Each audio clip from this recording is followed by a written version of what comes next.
connect back soon, like in a couple of minutes, I guess.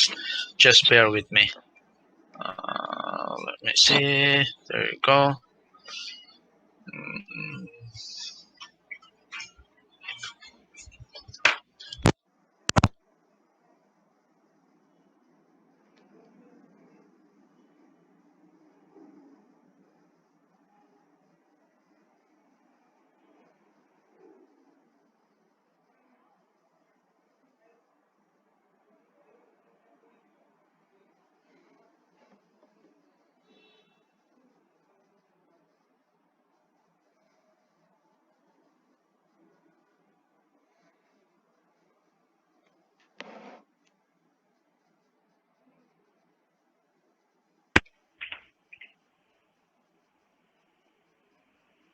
Okay.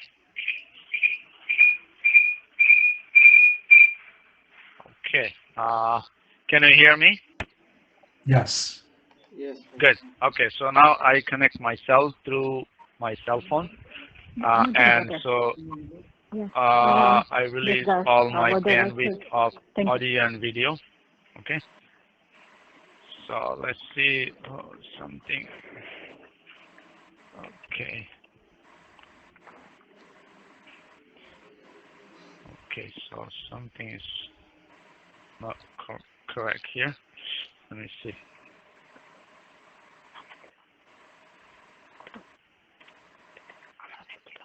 Okay. Yeah. So you hear me well, right? Yes, Professor. Okay. Good. So now let me go through the syllabus. This is the important part, or first important thing that we need to see, and this will describe how we're gonna go about for this course. Okay, so let me share my screen. Let me know if you see my screen.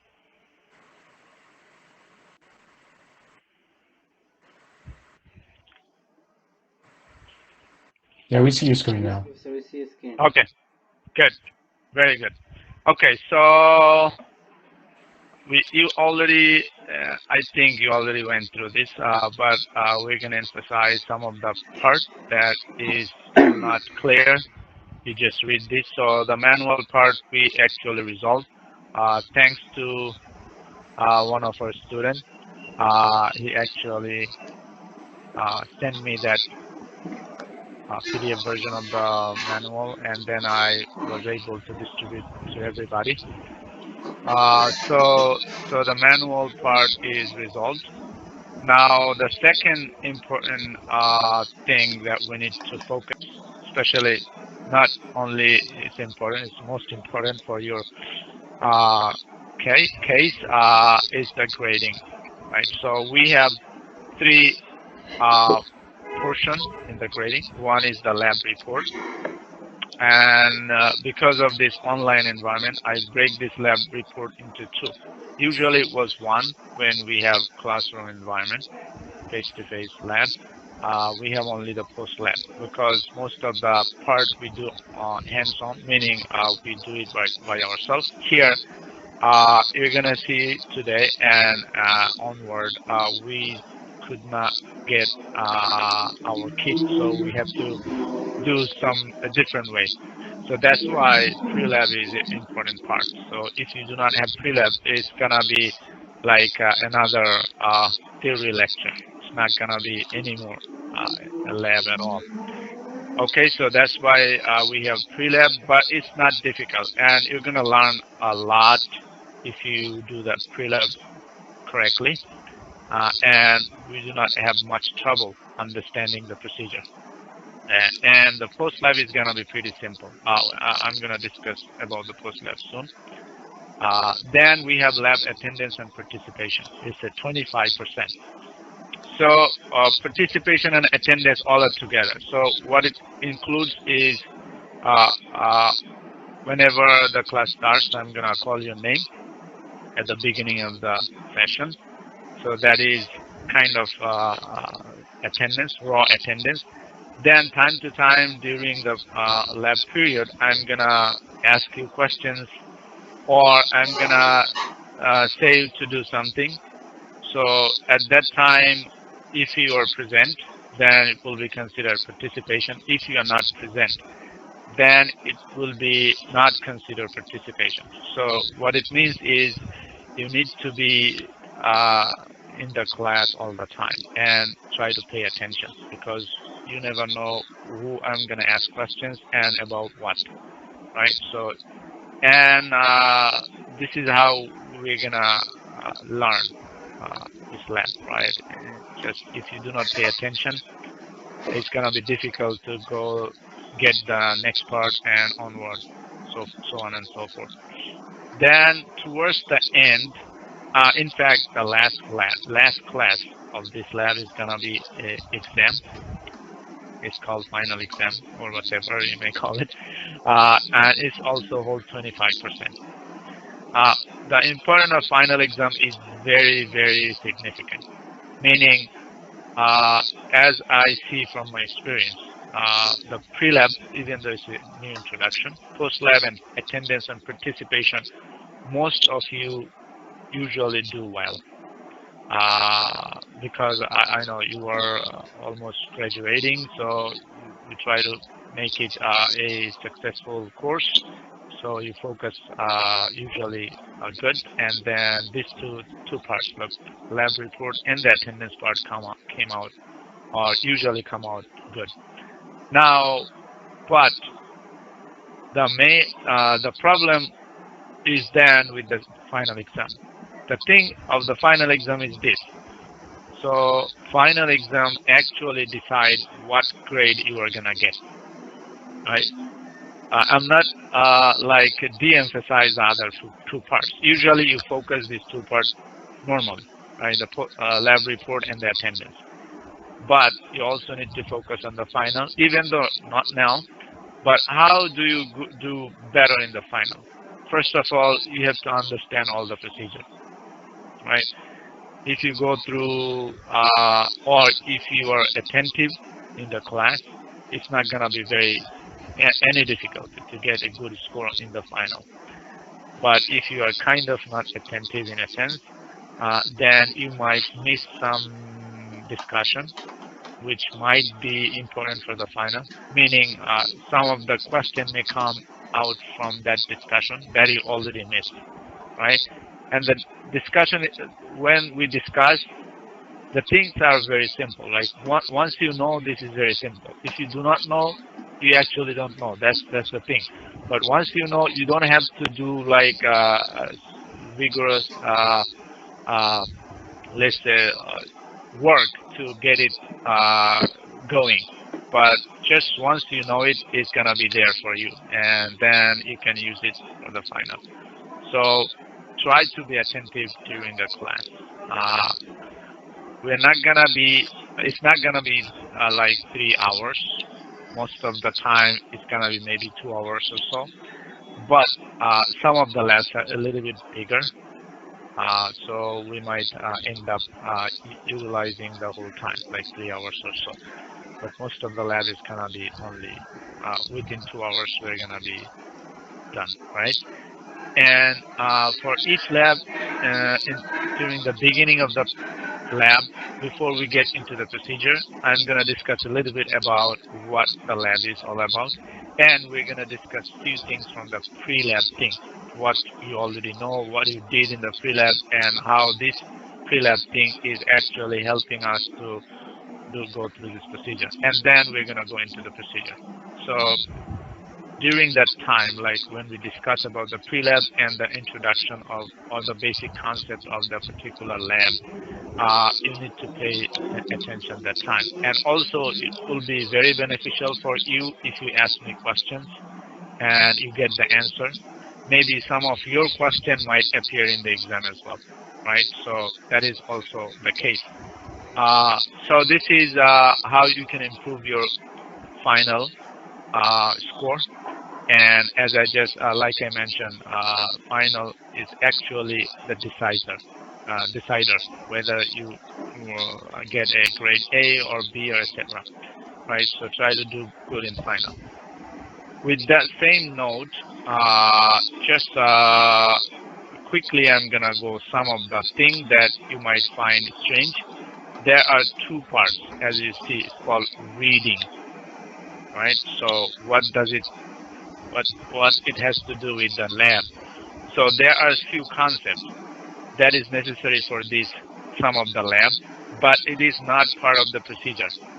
So I also want you to do this reading, and there might be some question appear from this reading as well, right? So just so just so you know, this is part of the final as well. Okay, so that will also help you to improve your final. And on top of that, before the final day, like just a week before the final week or the final exam day, we're gonna discuss about the final a little bit more. So that at this point, if I discuss about final, and it's almost like 12 weeks away from now, maybe more, because sometimes we have holidays in between, right? So you may forget everything what we discussed about the final. So just for now, I'm discussing about the final so that you know how to proceed with the lab, each lab, and also before the final exam as well, we're going to discuss a little bit more what should be there, how you can prepare yourself after you have done all the lab, how now how you can prepare yourself for the final. We're going to discuss that as well. What is the format, question format, and how you're going to do the final, etc. All will be discussed that time. But today I'm not gonna go that much. I do not like to put too much load at this moment, right? Just you just keep your like attention open so that whenever necessary you have to focus, right? Then of course this is what the grading is, and this is mostly your main focus at this moment.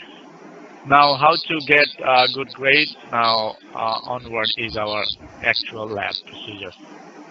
So here today we're gonna do the first one, familiarize with the AM equipment. We do not have any right in our hand, but I will try to give you with actual image of our lab equipment. I have that actual image, and we try to use that image to create an environment that almost like we are doing it by ourselves. And what is the important part is to see whenever you connect something and you give some input to that part, and you try to see or observe the output from that particular part, then you need to understand why this input is given, why the output is coming as such, and what are the connections for this, right?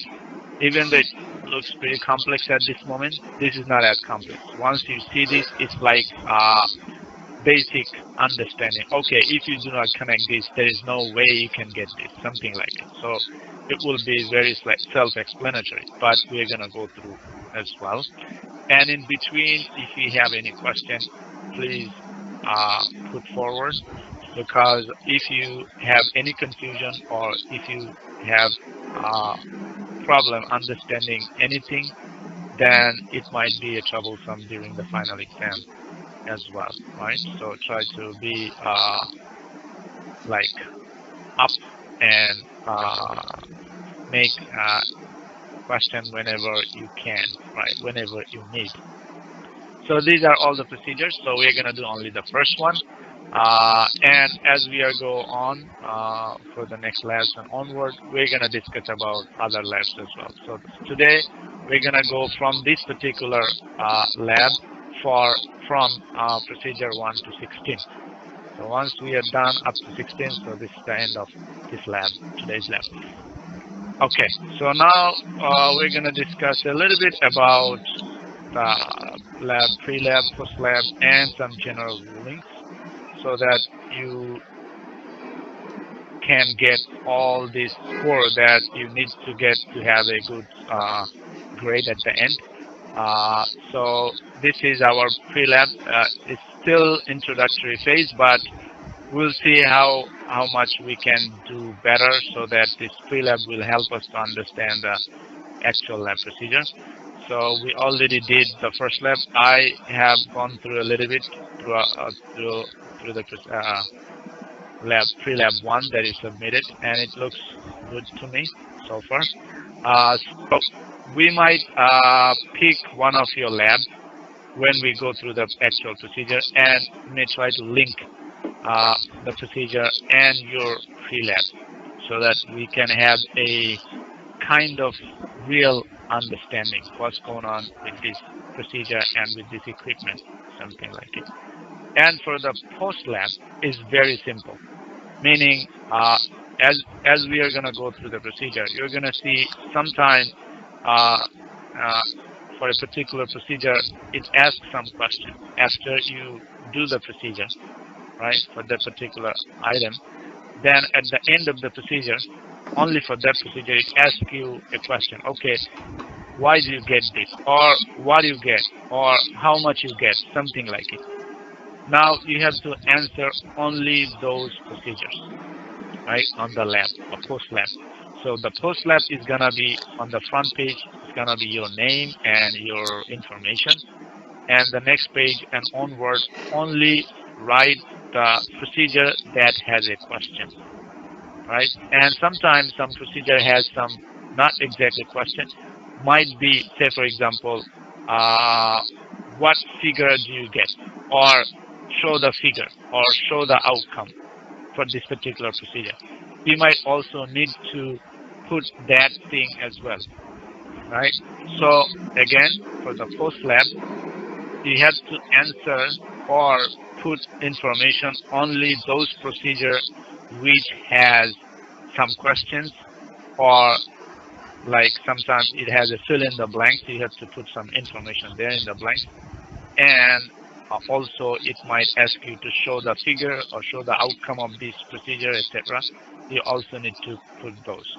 So the procedure that just says, okay, connect this with this, you don't have to repeat that one, or you don't have to put on the lab report that one. Only the procedure that has questions, fill in the blanks, or that ask you to show the output.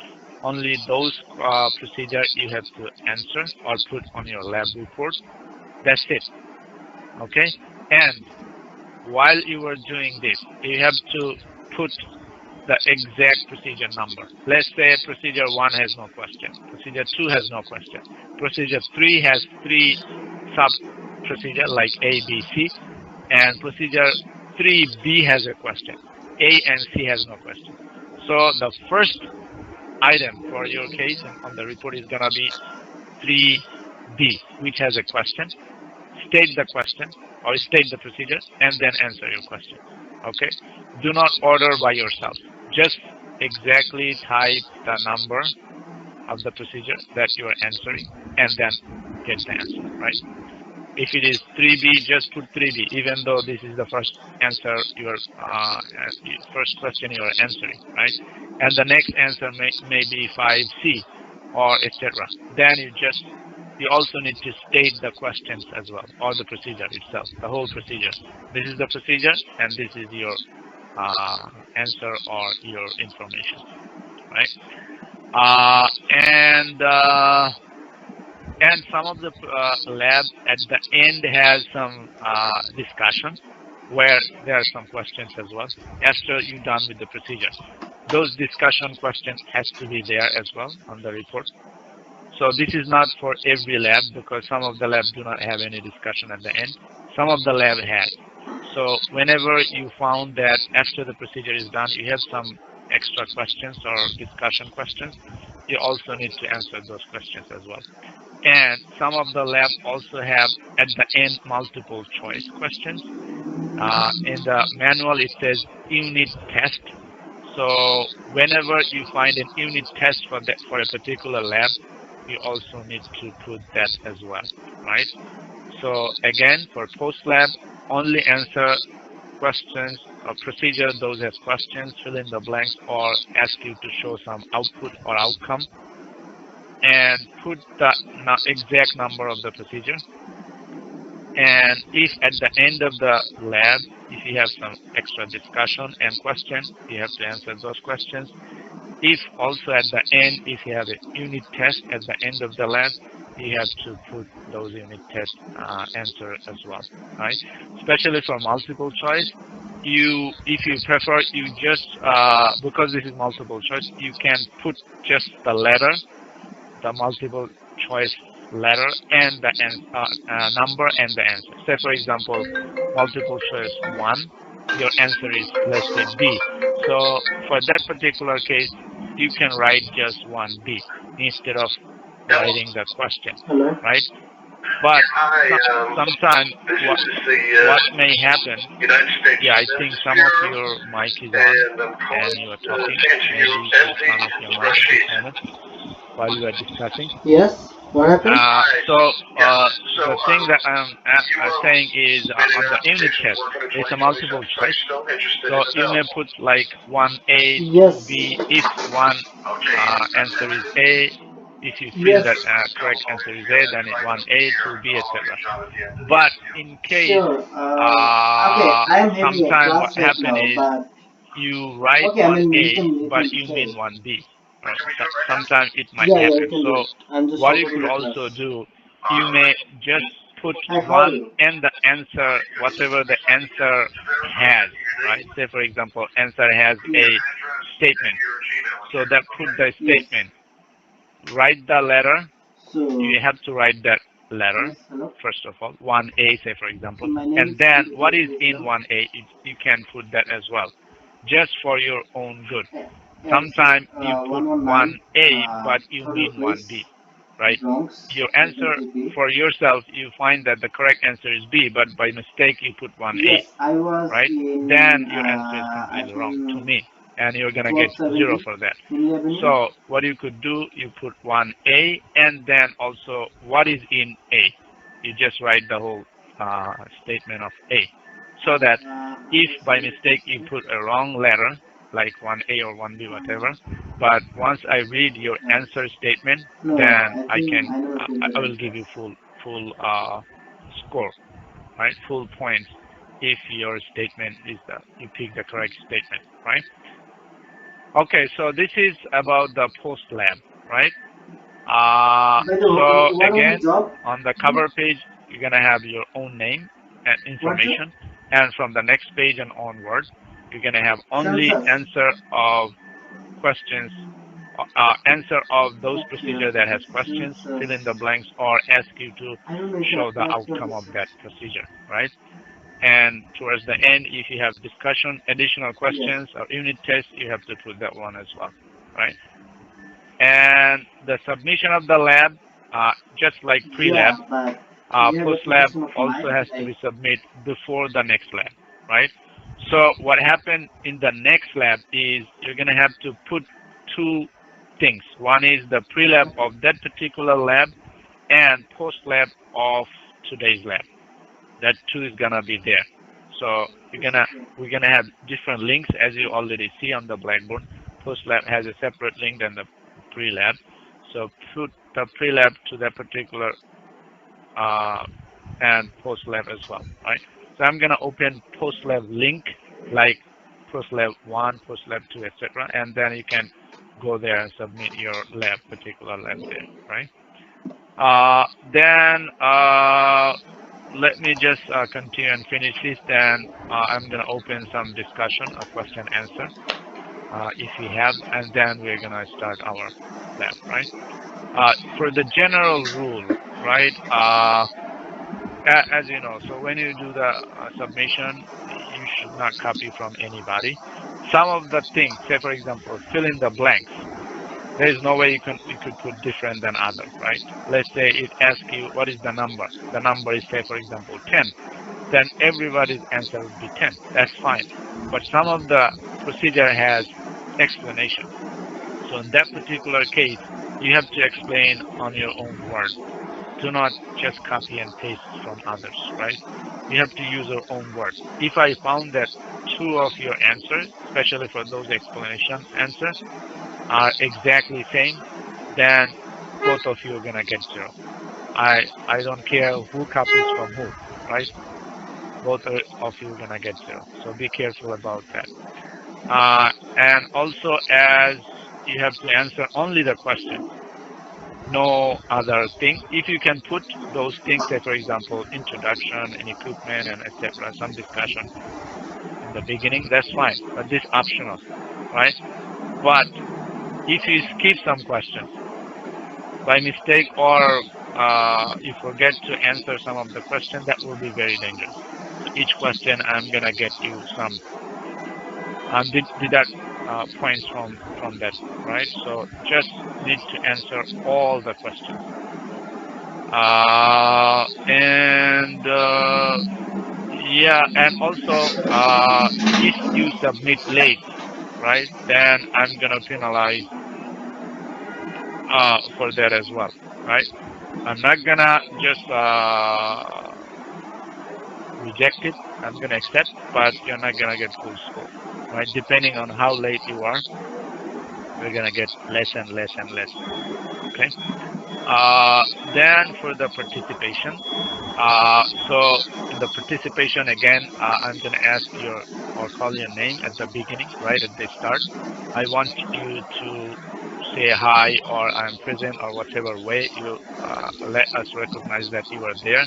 So this is one part of the participation. The other participation is between during the lab period. I can ask anyone any question, or I can ask you to do anyone to do something during the lab, and you need to promptly answer or respond.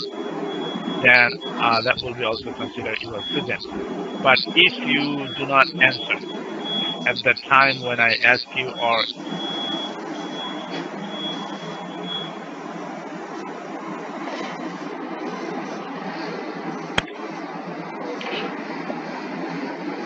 do you hear me? Yeah, I think you got Uh, disconnected, Professor. I hear you now. We got disconnected for a second there, but I see. Okay, good. Yeah, it seems like we had some trouble. Anyway, so we got back.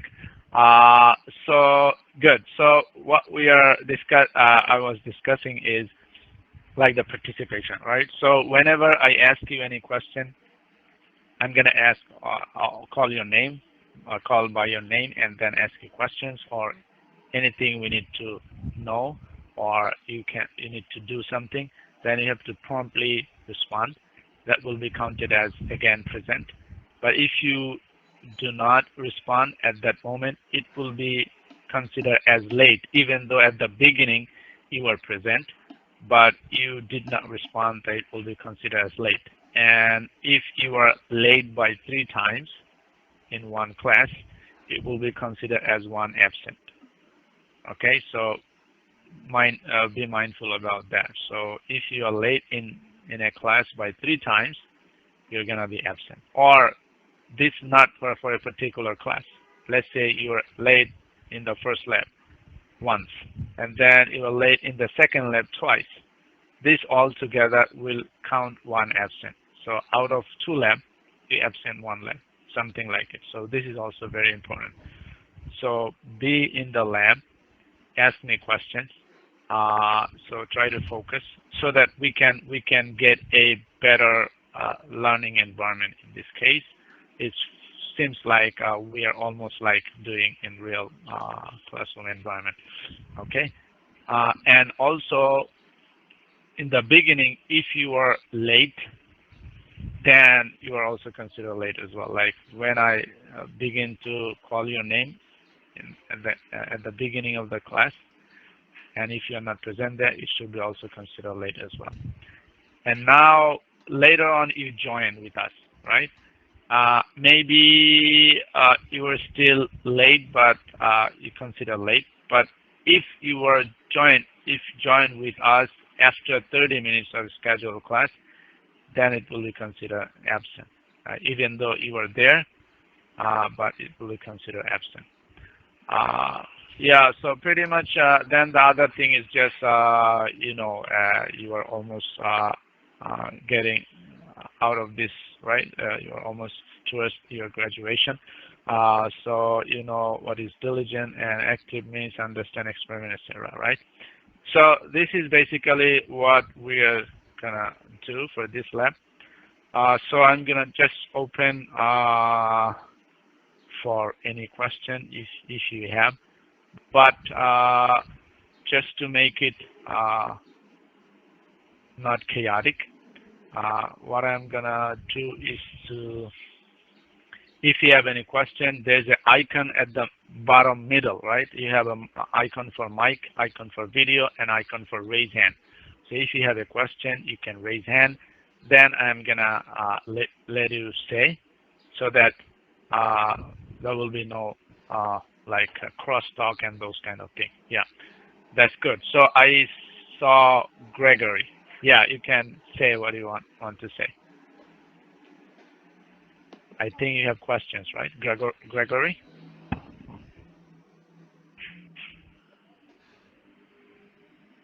Hello? Uh, Can you hear me? yeah, Hello? Gregory, right? Yep. Oh, yeah. Okay. Yeah. Go Can ahead. you hear me? Yes. Yeah, I just I wanted can hear I you. just wanted to say hello because I didn't get a chance earlier and my video is working now. So Oh, okay. Yeah. just Good. wanted, Good. yeah, That's good. in case. Okay. Yeah. Thank you very much. Sure. Thank you. No problem. Good. Now I see also a hand of Toriko. Toriko, you can go ahead Yeah, Professor, and yes, Professor, I was going to ask you if you can share your email address to us. share whose email address. Your, My email address. yes, I mean, we don't see it in the syllabus. He's What sending you a could bunch do. of emails already. Yeah, what you could do, when I send you email through the Blackboard, you can have my email address No, there. we So cannot either see you it. It just goes from the blackboard. Like we cannot see the sender email address. I mean, personally, I say could that not. again. Yeah, so if you want to respond or if you just need to email me, you can find my email address there. Right? Whatever email I already sent, from there you can find my email address. Right? I don't get that, Professor. It's from the blackboard, so it's just like blackboard.com something like that. The sender email address. Anyway, thank you. No. I'll figure it out then. Whenever I did you get my email? Yeah, Yeah, I I get, and also I got it into my different email address. Like first I didn't get your email address, then I found that you sent it to my previous college email address, and then I figured out. Oh, no, no. I am not sending to anywhere, right? Whatever Blackboard has, Yeah, it yeah. actually sends you there. So what you need to do, you go to Blackboard. There is a, I think under the profile, right? Mm-hmm. You need to change your email address, whichever email address you prefer, right? You need to change there because I'm gonna use this platform. So whenever I usually send, I send to everybody, and whichever email address is recorded in the Blackboard is gonna go to that email, right? So if you feel that that email you are not using, then you need to change it quickly, right? Okay, Because thank you. I'm gonna send many emails during the lab, right? So try to change it as soon as you can. Sure. Okay, Okay, thank you, Professor. no problem. Anyone else? Any question? Any question, right? Before we begin.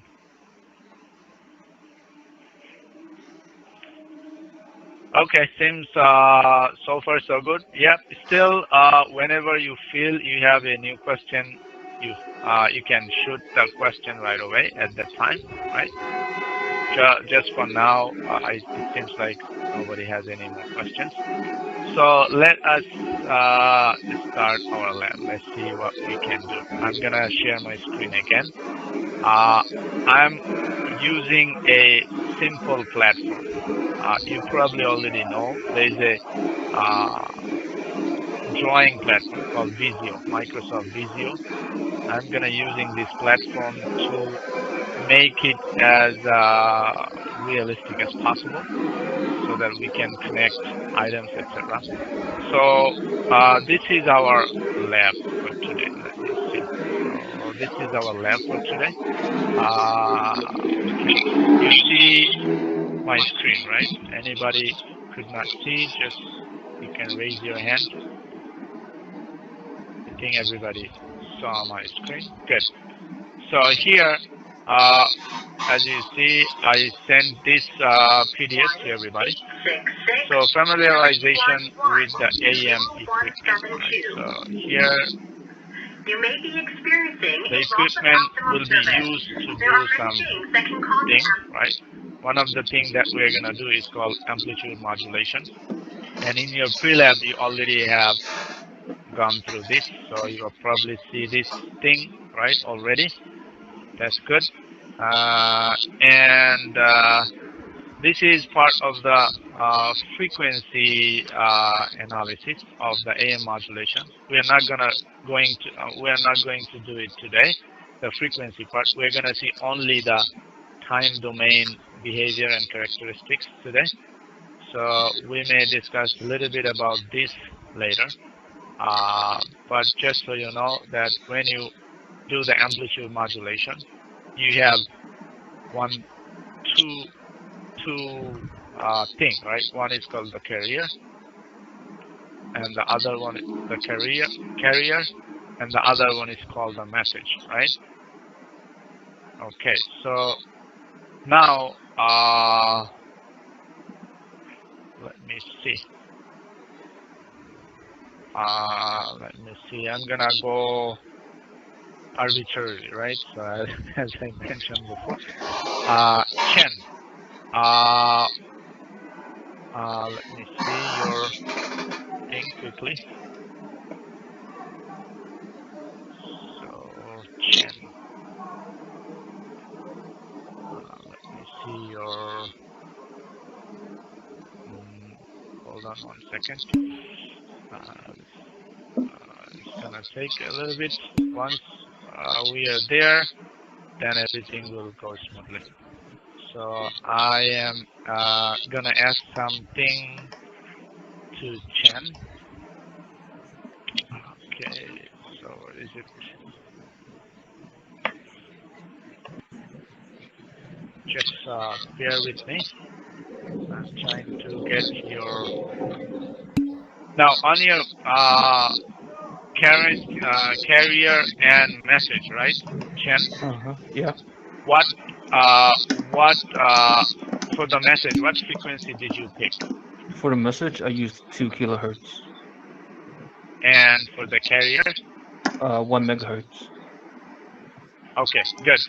So as you know, the carrier always needs to have a higher frequency, right? And the message usually lower frequency. Okay, good. Chen, that's good. I may ask Christopher. Do you know why the carrier is always higher frequency and message is lower frequency? Message is the lower frequency because at the end, when you want to demodulate the signal, you want to filter out the carrier signal so that you're left Okay. with the message.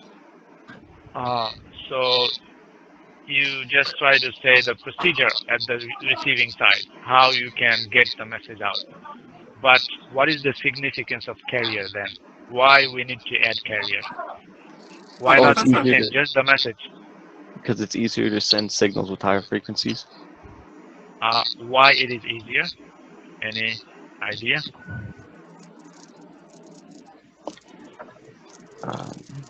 No, it's skipping my mind. I'm sorry. Okay. Yeah. Okay. So just so you know, like I think sometimes you feel a little bit down or something like that. Whenever I ask you a question, if you do not know the answer, or if you wrongly answer, it's fine. There is no points related to this thing. Only the thing is whether you respond or not. That is the main part. So if your answer is wrong, that's fine. We're gonna find the right answer. But don't hesitate to give your response so that we know what you know already. And if it is correct, then it's good. If it is not correct, we're gonna make it the correct concept or correct answer. But don't hesitate. Like if your answer is wrong, you're not gonna get any less, right? Only whenever you respond, that's it. Your response will be counted, not whether the response is right or wrong. Okay. Okay. Good. Uh, okay. Let me see. Anyone else can say why carrier is required? So, prof, I just had a Okay. question that is about the thing, right? Um, Okay, so can you state your name? The thing again is I am using my entire screen. So oh, whenever you sorry. talk, I don't know who is talking, right?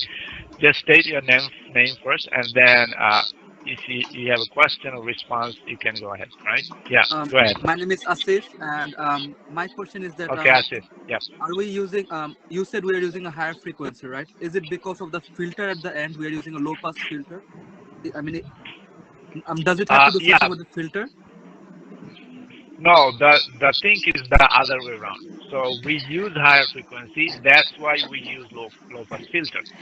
If, say, for example, we use a lower frequency for carrier, then we probably gonna have to use a high pass filter at the end, right? So, So this is just to separate this. But what is the reason? Professor, so Yes, state your um, name first. my name is Saad Ahmed. So my Oh, you are response to the still okay. Go so ahead. so my response to the question is like the reason we are using high frequency is so that if you use low frequency for the message transfer, the message could lose. So since the carrier frequency is connected with the tower to the cell phone, so with the high frequency, so when we add the message signals to it, there was like more of a chance that it's gonna go directly. But if you, that's why we use the carrier frequency higher than the message signal. Uh, Probably can I give gonna it a go shot? directly. Yes, go ahead. What's This your is name first? Jesus Figueroa. The reason why Okay, we go use ahead. a higher the reason why we use a higher carrier signal than the message signal is because um, even though the frequency it says a specific frequency, it really goes over a range of frequencies, and you don't Uh-huh. want to mess with the audio from the signal. So you don't want the message signal to get lost. You don't if you use a lower signal, then you might filter out some of the audio frequencies that we speak in. So you want the frequencies we speak in and the frequencies we want to transmit and use for our voices to not be blocked out. And the other reason I is because the high frequency, the higher frequency signal can fit inside of the envelope of the lower frequency signal, so you can modulate better. Okay, so yeah, those are the cool to answer. I like it, but still, your answer is in a sense correct, but it's not give you the complete picture of the thing. So one of the reasons that you said, like, if the frequency is lower, the problem is the audio frequency. We usually we're gonna discuss here mostly audio at this moment, right? The audio frequency range is starting from 0 up to 20 kilohertz, right? So if your message carrier is lower, then there is no option to lower than the whole range, right? The lowest is 0. So how lower can you get beyond 0? You can. So that's why we cannot use lower frequencies. That's one of your response was. The other one was like if you use higher frequency, then I lost. What was the other response? Okay, let me give the actual It reason. was because The of the reason is envelope of the oh, I because of see. the Yeah, envelope envelope. of the Yeah, envelope. envelope. That's also correct because if you use lower frequency, the envelope will be is called what's called under modulated. So if you send under modulated on the receiver side, it's gonna be very difficult to get or detect the message. But those are all related to the what we call the circuit characteristics. Why the circuit requires this and this. But the actual or maybe the better thing for a higher frequency is this. Now, if you do not have any carrier whatsoever, still you can send your message to the uh, let's say to the receiver side, right? So just to give you one thing, right? That is we probably do not know if I am correct. Lower frequency always travel long distance. Do you know this? Yes. Yes, like the AM. So Yes. The more the no, frequency, the just higher the wavelength. right. So usually the lower frequency travel more distance. So if you have higher frequency, it will not travel long distance. It will travel less compared to the lower frequency. So in that sense, if you send only the message, it should have no trouble, right? It can go even further. If you have no carrier, it can even go further because no carrier is there, no high frequency is there. But the problem is related to the antenna size. So when you receive the signal, if the frequency is lower, the antenna size is kind of inversely proportional to the frequency. So if the lower frequency, the higher antenna size will be quite big. Say, for example, if we send, let's say, 8 kilohertz signal, right? Just 8 kilohertz AM signal. Sorry, just signal, no AM. Then you probably need to create an antenna of, let's say, maybe 100 feet long or 100 feet high antenna, right? So that is the trouble thing. So if you send the higher frequency, the antenna size is lower, and or the small antenna could be enough to receive that signal. So this is one of the reasons. There is another reason we're going to discuss, and that reason is even more compelling, right? So the reason we send it a higher frequency, the AM just message does not have high frequency. So we may require a very long antenna or very high antenna to receive it. But this is sometimes like unrealistic. So to reduce the size of the antenna, we have to send the message whichever way to a high frequency. So what we did, we just make a high frequency called carrier, and we put this message on top of the carrier, just like it carries this signal to the receiver side, right? So this is the good reason, or one of the important reason that we use high frequency carrier, right? So I think everybody understood this, right? Okay, good. So now these are our equipment. So we're not gonna go through the equipment. I already, and this is the setup. So I have set up similar to this, but we don't have power supply. We don't need for this case. We don't need a spectrum analyzer. We're gonna tell in the frequency range it's gonna happen, and also the oscilloscope. In our pre-lab we use scope to see things. So we can get the output from scope of the pre-lab, and then we can use that output as our procedure discussion, right? Now, usually, this was all type of device where you need to put everything into right position, like the output level and gain, etc., has to be calibrated properly. But recently, we got some new equipment, right? Those are already calibrated well, so you don't have to do this part in that case. Anyway, so this is just the step. We're gonna see where the significant part appears. Now, we usually use BNC cable. Do you have any idea what BNC cable is? Anyone?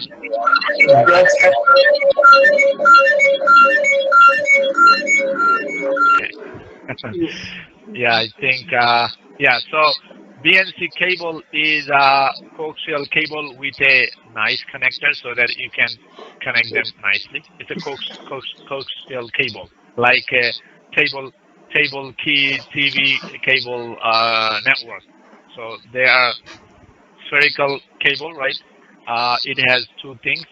One is the out layer, and inside you have a just a single wire. So then to connect this, we use what is called BNC cable or BNC connector, right? Bionet naval connector. Or so this is just a connector. Now DBS. So what we need to do here, connect to the DBS RF output of the AM DBS generator to the oscilloscope. Okay, let's see. So here I'm gonna show you what this thing looks like, right? So that we can have a good view. What is it? And then we're gonna quickly go with this. Okay, so this is our generator, right? And as you see, all these terminal, right? So you need a PNC cable connector to connect this. You probably have the feel, right? So what it says in the procedure is the RF output of the generator. So let's see where the RF output of the generator. Okay. Someone's mic is on. Can you turn off your mic? Okay, good. So RF output. Okay, so I think. Okay, let me see if I can make it even bigger. Let's see, 600.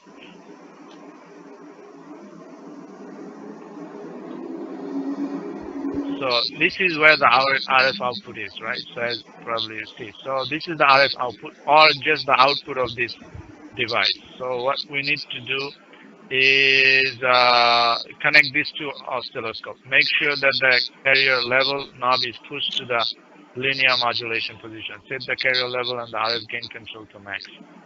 So this is linear. There are two modulations, linear and non-linear. So in our case, we are going to do the linear modulation. So this is just a setup. So carrier level and the RF gain control to max.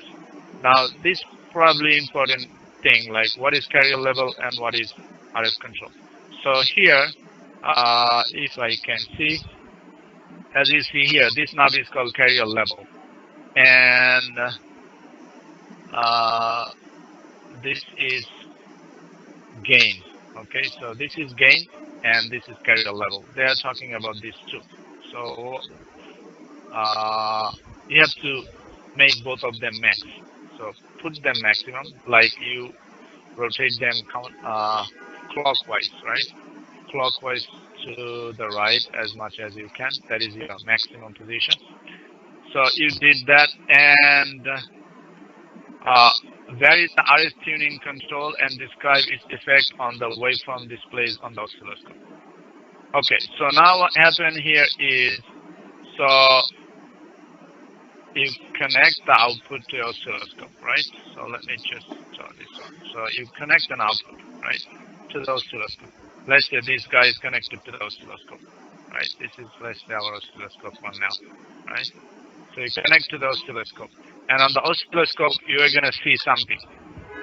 Now you put the gain max and this guy also max, level and the gain max, and now you're tuning the RF tuning, right? So at this moment, what do you have already, right?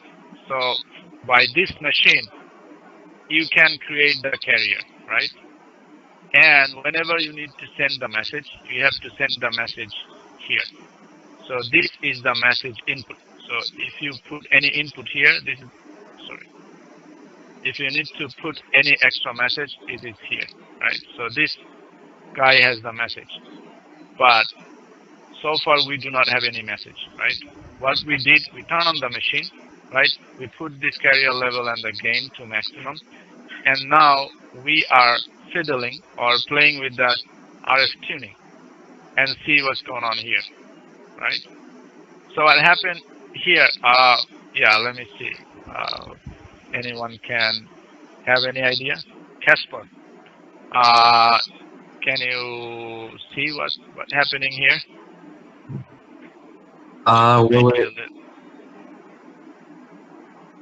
So what we are doing here is we did not put any message as yet, right? Right. We just connect the output of this to the oscilloscope just to see some frequency, right? Some sine wave here. Now this is the carrier level is max, the gain is max. Now we are playing with the RF tuning. This is called RF tuning. So we can increase, decrease, etc. So what you are gonna see here? Any guess? Will it just be the sine wave from the carrier input?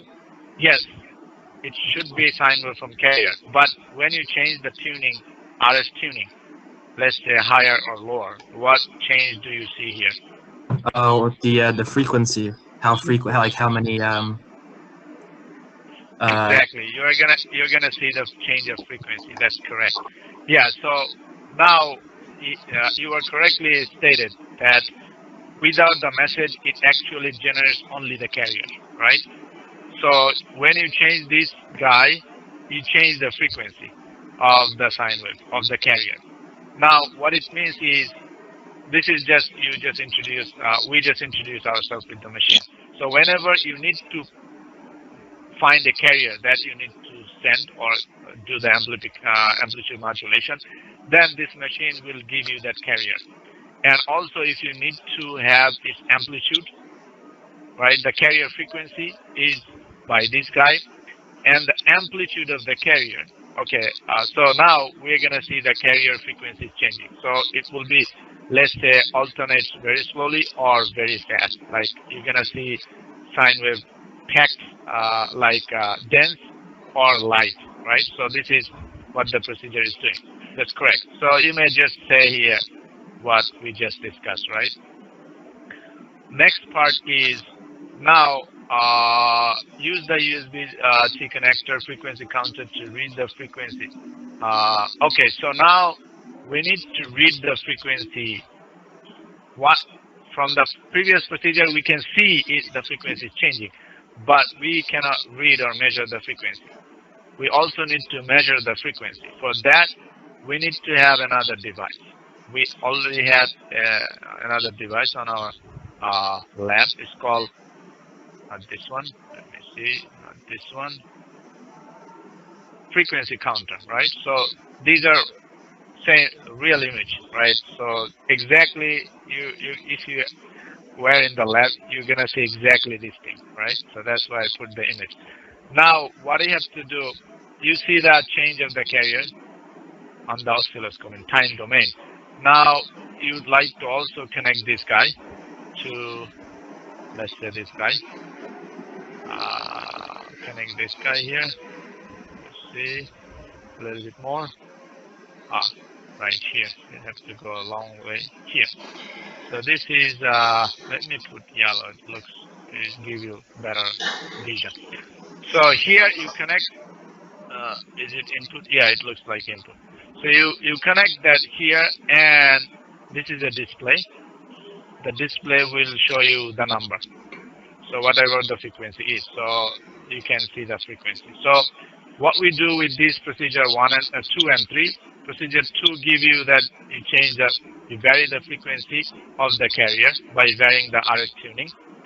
And here we try to see what frequency you have. So once you connect to the frequency counter, you can see on the display that exact frequency of that particular time of the carrier. Now, what you need to do is you need to find what is the lowest frequency that machine can generate, and what is the highest frequency the machine can generate. Now, for this case, since we could not see it, we may just put some arbitrary number, right? Because we could not see exactly what the machine says. And right, so this is the lower frequency of the machine. This is the higher frequency of the carrier. The important aspect of this procedure is now we know we can vary the carrier from this level of frequency to this level of frequency, right? So whenever you need to have a higher frequency carrier, then we are gonna stay towards the high maximum frequency range of the tuning, RF tuning. Whenever we need a lower frequency, then we're gonna stay on the lower side. But if a carrier is such that it is not within this range, then that carrier we cannot generate, right? So just to see what is the range of carrier can we generate from this machine, right? As it is named as familiarization of the equipment, right? So that's why. So the next is adjust the RF tuning control to obtain a carrier frequency. Professor, Now, yeah, go ahead. I have a question. What's your name? So, Yeah. Say Saad your name. Ahmed.